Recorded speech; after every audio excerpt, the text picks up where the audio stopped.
TheFam.news. It's definitely one of the biggest stories of 2023, and that story is only going to unfold in 2024. We are diving deep into the merger between Mattress Firm and TSI. How will this affect other mattress retailers? How will it affect the industry? And what's the impact on consumers? We tackle these burning questions and more with industry expert Brandon Hufstetler. The FAM podcast begins right now. 1894, Max Englander hand-built the first Englander mattress. Today, Englander mattresses are still bench-made right here in the USA. Proven materials, expertly layered, and every stitch triple-checked. All for you. Englander, better sleep by design. Hey, are you a mattress retailer looking to supercharge your business?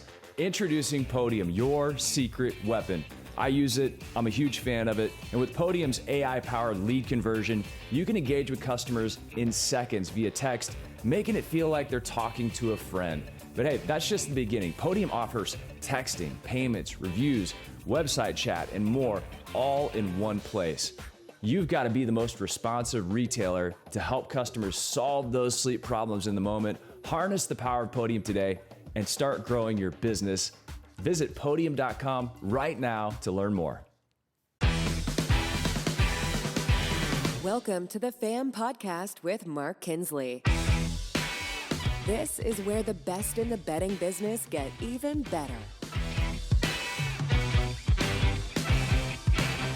Welcome to the FAM podcast. I'm your host, Mark Kinsley. So excited to have Brandon Hufstetler on the show today. Brandon, you are the principal and CEO of Autonomous Retail Technology and a 16-year veteran of the Tempur Sealy organization. And that's one of the reasons I wanted to have you on the show today, because I know you've been talking to investors, you've been talking to the mattress community about this merger. And as retailers start their journey into 2024, as the industry starts its journey into 2024, I know a lot of people are asking these questions about what's the motivation behind the TSI Mattress Firm merger, and how's it going to impact the industry? We're getting into that today. First of all, thank you for being on the show. Thanks for having me. What do they say on radio? What's the cliche? Long-time listener, first-time caller?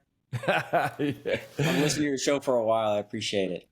Oh, thank you so much. It was great to have you on the show. Of course, we met through the events that we put together with the FAM and Sleep Summit and the Mattress Mentorship Mastermind group we're all a part of. And I've gotten to know you a little bit. It's been really fascinating to see and understand your perspective, having been somebody that's worked in this organization. Just to set the stage a little bit, what was your experience at TSI? I know you had three kind of central roles.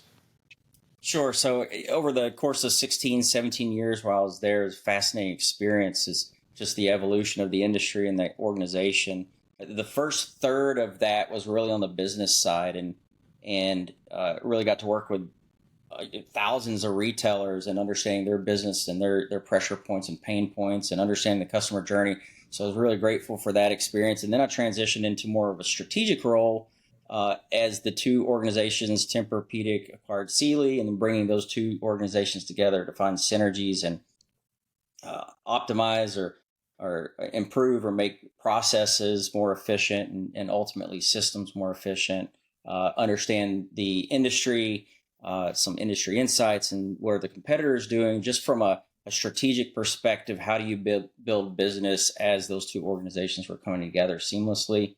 And then in the last third of my time at Tempur Sealy was really spent in digital transformation and technology. And so how can we take some of this data and this information that we had uncovered and then make it more purposeful, bring it together, aggregate it, curate it, whatever you want to say, and then make it more useful to make business decisions, then also get that information into the hands of our retail partners so they could make better business decisions and understand the customer and this evolution of the customer journey, especially post-COVID, where it was really meaningful to understand that customer at a whole nother granularity and level. So with that, there's those three components, from business to data, call it, to technology. That's where I really understood there was a gap in the industry, and this industry really needed an accelerant to help move it forward in that technological capacity.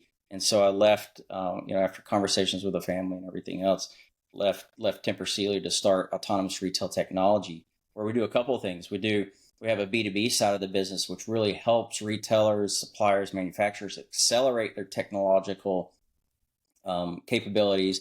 But then we also have Sleepology, which is a retail channel that serves end consumers looking to discover their best sleep through mattresses and other sleep accessories.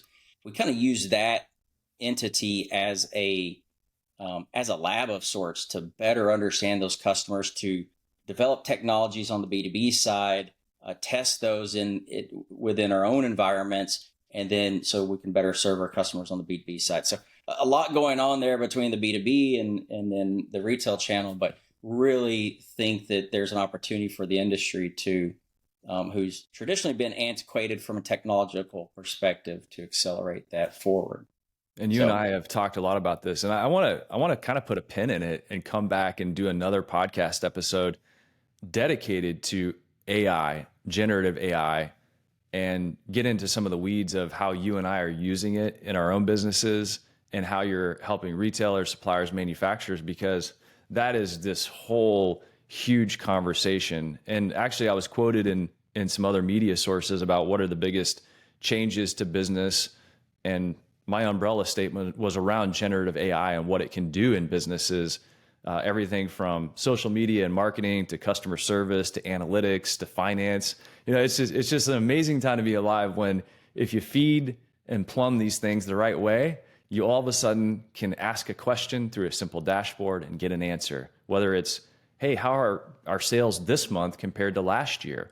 Or what ads are performing well on our Google display network and what's doing better on Facebook. I mean, it's just the possibilities are endless. And I think it's been really cool to talk to you, because you're helping people see the possibilities, because we don't know what we don't know. And once you start digging in there and realizing how much can be automated, it's a magical world that is starting to reveal itself.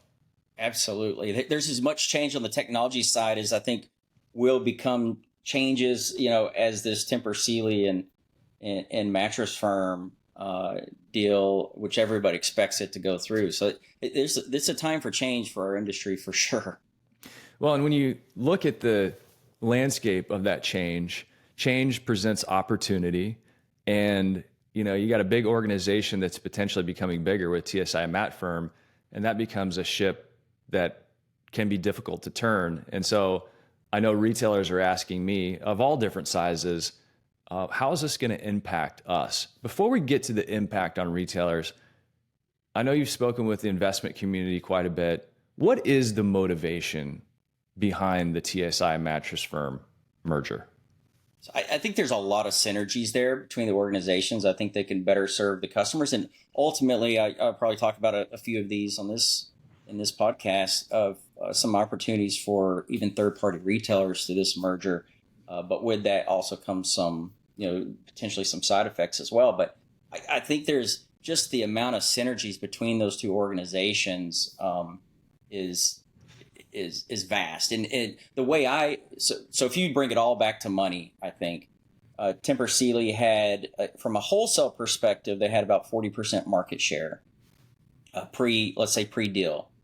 That only goes to like 47, 48% market share post-deal based on their, what I estimate their current share of voice within Mattress Firm is. That's from a wholesale perspective. But if you look at from a holistic view of omni-channel and say, okay, well, let's include wholesale dollars plus retail dollars, well, that's where the big change comes. And that's where Tempur Sealy pre-deal has about 12% of the total pie, wholesale and retail, and that grows to about 27%.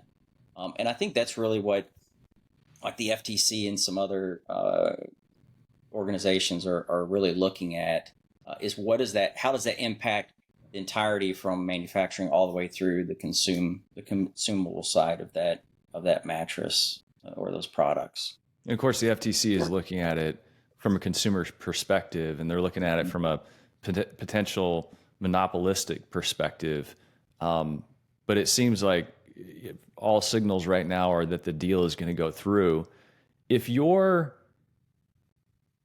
a retailer that has a store or stores, it could be 50 stores or 5, and Mattress Firm is across the street, and Mattress Firm carries, let's call it, Tempur-Pedic, and you carry Tempur-Pedic, how are you thinking about your business, and how are you thinking about your merchandising at this point? That's a great question. I think first and foremost, that retailer, we'll just use that retailer as an example. Don't make an emotional decision. Like, don't go out and change, things overnight. Wait and see how it impacts your business. Because one of the, I'm going back several years ago, decades now ago, I guess, but other brands are stronger on the floor when Tempur Sealy's on the floor. There's a trust factor with customers. Tempur-Pedic product in particular is an aspirational brand that customers come in asking for. So you'd almost, to make an emotional reaction right now, I think would not be the best decision for your business, because it doesn't hurt you to wait and see how that impacts. And we all know that all boats rise in a tide. And if you're out there saying that one message is, you should do this, and somebody else is, Mattress Firm or somebody else is saying you should do that, to consumers, that's noise. So I think you just wait and see.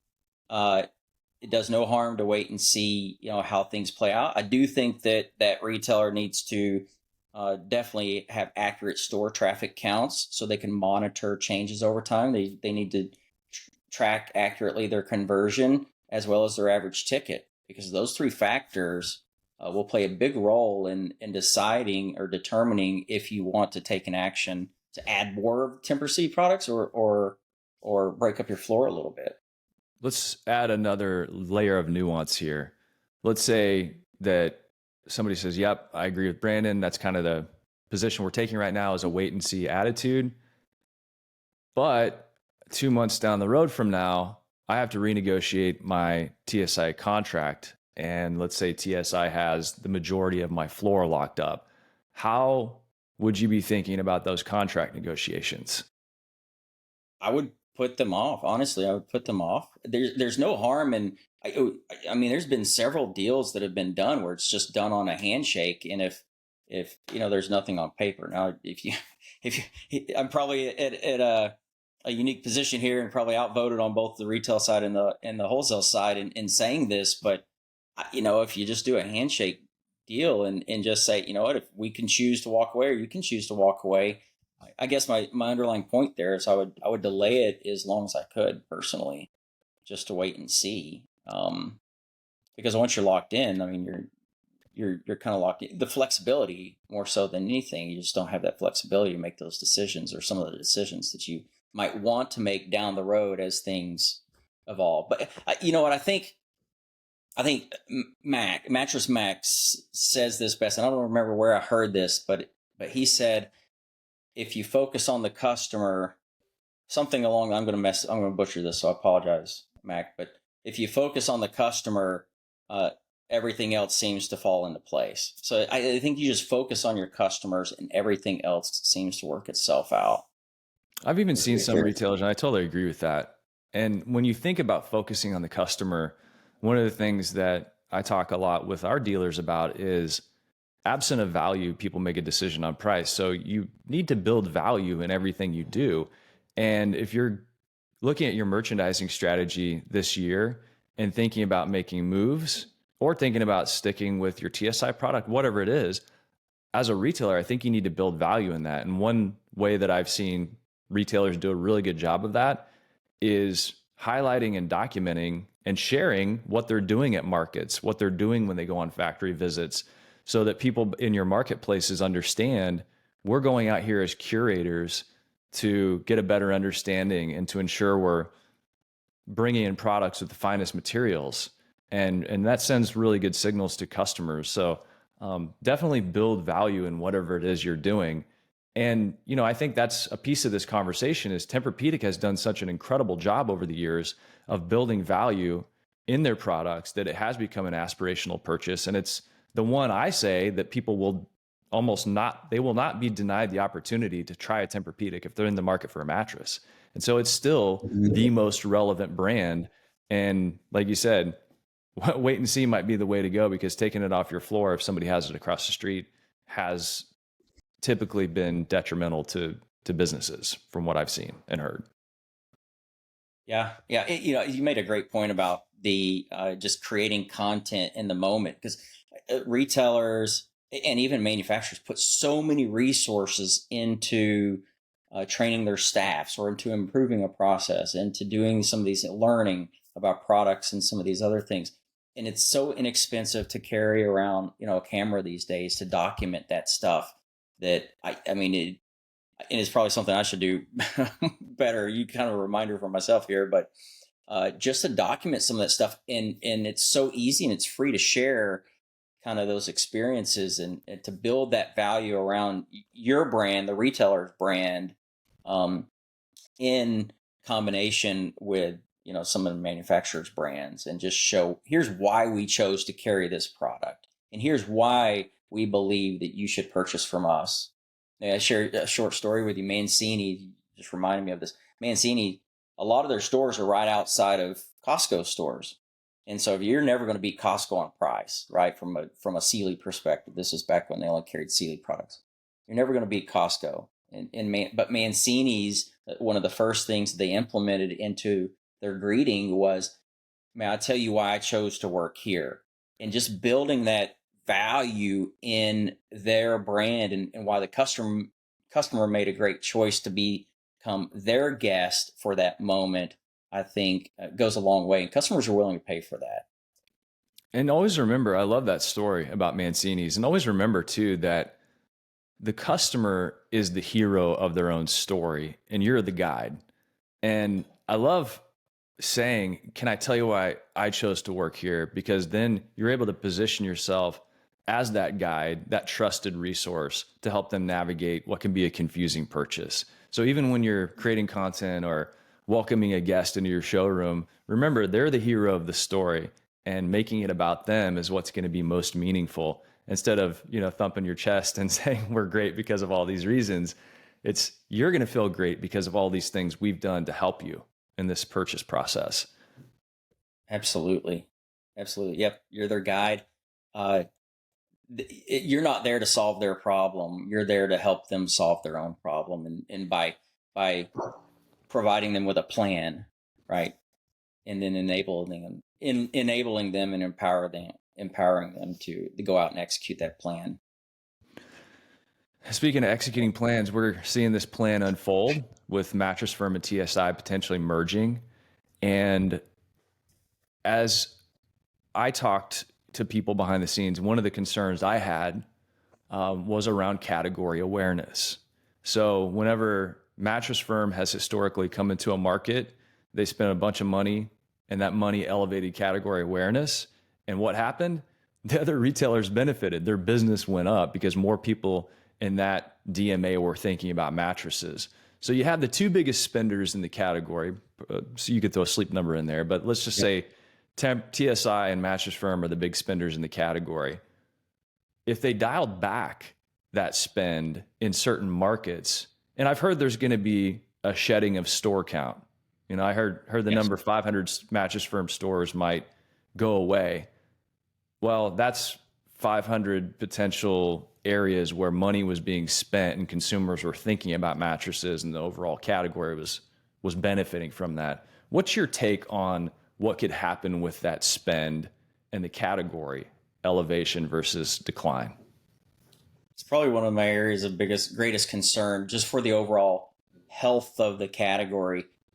If you think about, like, if I'm sitting in a Tempur Sealy or Mattress Firm position and post-merger, you're looking at your ad dollars and how do we most maximize these to produce sales, right? What's going to be our greatest return on that investment, that marketing or advertising investment?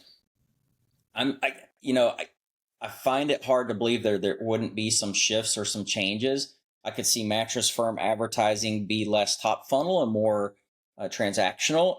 And I could see, some Tempur Sealy's has always been top funnel, and they would feed it out to retailers who'd spend their co-op or whatever you have, or their marketing dollars to then go out and do more lower funnel activities. So if that shifts and you take some of that those Mattress Firm, what were used as top funnel, and you shift them down to bottom funnel, which we can all agree, like most of that's digital advertising, which gets very specific and very hyper targeted and expensive, but is hyper targeted. It's less broader impressions, less awareness, just general category awareness. So there's going to be less on general category awareness, I think, overall, which is a little alarming for me. And then you throw in the store counts. They've heard 500 stores. I think they recently announced they're going to maybe potentially 200 for sale, or 300, or whatever the number is. And are those all together, or are those spread out across the country? Like, just who knows what that's going to look like as well, as they try to make the FTC a little bit more comfortable with this deal. But I do think that from a retailer perspective, that is a concern. So if you're thinking from a marketing perspective, and if I'm rambling a little bit here, but if I'm a third party retailer too that competes, let's say, across the store from Mattress Firm, it's not necessarily your responsibility to carry the top funnel awareness weight, right? So then do you then start to go bottom funnel strategy as well, and which would could potentially cause even more of I would say collapse, but it's not going to be a full out collapse, but just does it become really lopsided to bottom funnel awareness? And that's probably my biggest concern. That's a great point. I mean, you think about, and for those maybe not familiar with the term top of funnel, bottom of funnel, I think a lot of people are, but you're talking about just like general awareness type messaging, TV, radio, even a little bit of print, a little bit digital here and there, YouTube pre-rolls, whatever it might be. It's like that awareness piece about your brand's name, and hey, mattresses comes up over and over again, versus the bottom of the funnel being like somebody typed into Google mattress store near me. That's the type of terminology or the landscape you're going to be competing on. And like you said, the deeper pockets are probably going to win. And if you're competing against the bigger brands as maybe a regional or a smaller brand, you're going to have to figure out some differentiation at that bottom of funnel, like moment of truth, when a consumer is clearly in the market for a mattress. That could get very expensive and much more competitive. Yeah, absolutely. Especially if you layer on, if you look back at the category and you look outside of some complementary categories, like 7 years ago, sleep was a big topic for the pharmaceutical industry, and everybody was pushing these sleep commercials, Balsamra and some of these other things.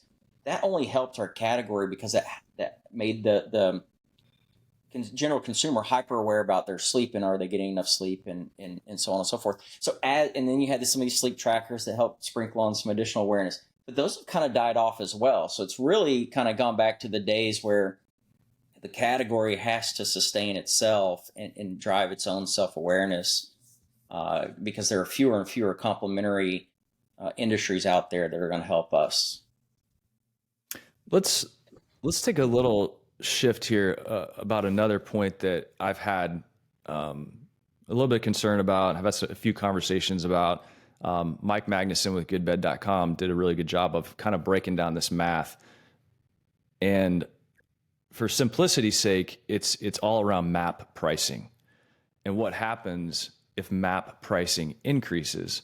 Typically if a MAP price product goes up in price, the volume declines a little bit, or depending on, it can go a bunch of different ways. Yeah. How would you be thinking about those dynamics in MAP pricing? Because again, for simplicity's sake, TSI is now participating in all of that revenue stream, everything from the retail sale down to the wholesale, and in some cases the componentry. Well, you as a retailer are only participating in the profit from the sale of that wholesale good to a retail consumer. And so if the prices goes up and your demand goes down as a retailer, and then the price goes up and the demand goes down a little bit as a Mattress Firm of the world, they don't take a big hit. How would you be thinking about how MAP pricing could impact your business? This is one where it could go one of two ways, I think. There may be a third way in here somewhere, but one of two ways. It could be that Tempur Sealy, realizes some of these synergies, and as new new costs, as they incur new costs through, let's say, raw material inflation, whatever, demand, supply, whatever it may be, as they incur these new costs, they could absorb those much easier because a larger portion of their business is, internal. I could call it internal, both retail and wholesale, direct channel. Or if they pass those along, it could be, kind of a bigger burden on the third party retailers, and which would continue to grow the gap. I mean, just with the inflation alone, I think on average, during post COVID, there was like six average price increases on average per vendor, and the average price of mattresses went up something like 37%, something crazy. Just that alone created this massive barbell effect of sorts in the industry, if you think through the price, the spectrum across the price bands. So it definitely plays a factor. I don't have a solid answer for you, but I think it could go one of two ways. They could absorb costs a little easier, or they could pass those along as they incur them, and which could potentially put a bigger burden on third party retailers. This is definitely something to watch. I know this is more asking Brandon to have a crystal ball, but if you had to make a guess, do you think Tempur-Pedic in particular is going to create unique product for Mattress Firm and have different product for what you call third-party retailers, non-Mattress Firm retailers? It's definitely an option. I see that as a benefit to third-party retailers. If that were to occur, I can definitely see it being a topic of discussion and an option on the table as you help protect third-party retailers in their marketplaces. So I think it bodes well for third-party retailers as you think through the customer review, aggregation or curation of customer reviews and things like that. That having everybody under one brand name definitely helps from that perspective. But then you also have the flexibility of Mattress Firm having their own unique products that you don't have to compete directly with. So I see it being an option on the table. I could definitely see it being probably outside of Tempur-Pedic products. I could see it, call it Stearns and Foster or Sealy, or even obviously private label. I could see those being different. As we move into this new era, let's call it, of TSI and Mattress Firm being merged, give us your hot takes on, you've got 10 retail stores, 50 retail stores, and all of them are across the street from Mattress Firm. How are you thinking about what you need to get right and what you need to do to be most competitive? I think everybody out there needs to have a hard look at their USP or unique selling proposition. If they've stood on, I'm just throwing this out there, like family owned, or if they've stood on greatest selection, or if they stood on whatever they've stood on for so long, they need to really reevaluate that and see, is this going to be a strong enough unique selling proposition going forward? Does it still resonate with customers? Because you've got to be able to speak extremely clear and direct with customers so that your message breaks through a lot of, I would call it noise, but a lot of competitive noise, if you're surrounded by some of these other retailers. And that goes whether or not it's a Mattress Firm or it's anybody out there around you. You really need to take a look at your own brand. How can you simplify that message, fine tune or hone your USP so that it resonates with customers? And because customers have evolved over time, and it may be a good time for everybody to look at some of those. I couldn't agree more with that. I've mentioned this on the show before, but there's a really great book called The 22 Immutable Laws of Marketing by Al Ries and Jack Trout. And in that book, they talk about your unique selling proposition in terms of owning a category. And you have to be first or the world's biggest or best in order to own a category. And the way that you do that, the little story they told that I thought was really great is, who was the first person to fly across the Atlantic Ocean? Well, it was Charles Lindbergh. The guy that did it next did it better, faster by every metric. Less fuel consumption, every single metric he was better. And nobody knows who he is. There was not a third person to fly across the Atlantic, because the third person to fly across the Atlantic created a new category. There was only the first woman. Amelia Earhart. So instead of being third at something, create a category in which you can be first. And people tend to think categorically in their minds, and that's why they call that white tissue a Kleenex. That's why they call that sticky thing that keeps the blood from coming out a Band-Aid, because they're using the brand name as the category. And so as you look at your unique selling proposition, think, how can I be the world's first or the world's only? If you're a jewelry store and you got all the selection and all the jewelry and all the different things, don't come out as a jewelry store. Come out as, we're the first and biggest engagement ring store. People always get married, right? You can have the other stuff, but think about that category. Yeah, absolutely. And if you're, you stare out at a Mattress Firm, you say they're the number one Tempur-Pedic retailer. I don't know what they use, but like, I look at that as, is that a self kind of a beating of their own chest? So look at things through the consumer's lens too, and say, is that really meaningful to a customer? The world's largest. I mean, to me personally, this is just personally speaking, I don't think that for a customer resonates as much as, to your point, make it about them, engagement or experience, or make it about their needs, not necessarily about what you've accomplished, not about what the retailer's accomplished. So it's kind of, you kind of have to find these like little niches, and they're not easy. They kind of come to you at 2 or 3 in the morning, right? They're not easy to find, but when you find them, just kind of see if there's a story there and involve that story, and then do some testing with customers to see if it resonates. Yeah, that's a great point. It's a great kind of clarification of, like, find the category. And then when you develop your unique selling proposition, it should be meaningful to the consumer, to the people you're trying to serve. One little exercise you can do that can be very revealing is, let's say that you had to give away mattresses for free. That you had to give them away for free. The only thing you could charge for was everything else. Could you create an experience that was so meaningful, so magical, so beneficial to consumers that they would pay for it? And if you had to do it that way, what would that experience look like? And that sometimes can surface the way to think about your business and your USP. Absolutely. That'd be a great little exercise. Well, the other thing, of course, if you want to compete, is you got to be thinking about AI. So you got to have yourself some autonomous retail technology, right? Well, you know what? That's a great point. In that, I'm going to say back in the day, 2 decades ago, a decade ago, 15 years ago, whatever, you could get by as a retailer in just doing traditional run your weekly ads, ROP. You could get by with that. And then you had to have an e-com site, right? Things got digital. Then you had to have social. Then you had to have now digital. And even within digital, there are like 7 or so different channel or different avenues within digital, types of ads and things like that. And then you got different platforms.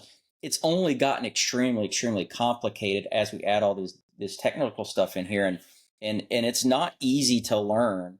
And so, from an AI perspective or automation perspective, that's definitely an area of the business that I think that, retailers should explore, so they don't drain their resources, their human resources, in doing some of these tasks that in my opinion should be automated, especially leveraging some of the strengths of the AI and LLMs that we've talked about.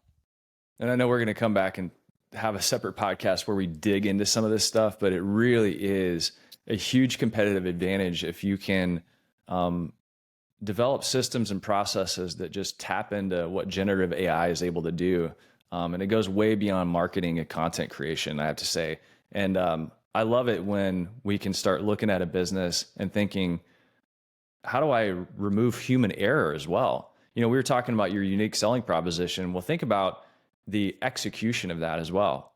Think about, if you're using Podium, for example, and your team is texting, you can use some brand voice and some automated generated text messages that are on brand for your company, as opposed to somebody who's maybe not the best communicator or tends to say the wrong thing in the wrong way. Well, that impacts that unique selling proposition and your brand, because all of those touch points pay off your brand. And if they are random and it's everybody's playing jazz all the time, that can have a negative impact on your business. It's the phone game, right? It's the old classic phone game where you start with one person in the room, and by the time it gets to the other end, it's the original message has been completely misconstrued and twisted and everything else. And so so to be able to have that, it's been trained on your brand and speak specifically directly to your brand in an efficient manner is I think it's a big opportunity or a big win. Yeah, and if you think about it, we're talking about the competitive landscape. And if you're a retailer, maybe competing against larger retailers, some of those efficiencies that you can introduce through AI are going to be a competitive advantage. We're talking pretty much about product and merger and TSI and Mattress Firm and all those different things. Well, if you're a speedboat, you can turn a lot quicker than if you're a barge, moving down the canal. So be thinking about what those things that you might need to explore, even beyond the product side of things, to give yourself that competitive advantage. And of course, hey, reach out to our friend Brandon, autonomousretailtechnology.com. And Brandon, thank you for breaking this down for us, because I know it is a burning question that people have as they go into 2024 and beyond. And I think you gave us some really good kind of like stabilizing, let's call it advice, along with some stuff that helps us think more strategically about our business. So thanks for coming in and breaking it down and helping us understand this a little bit better. Absolutely. Thanks for having me, Mark. Thank you.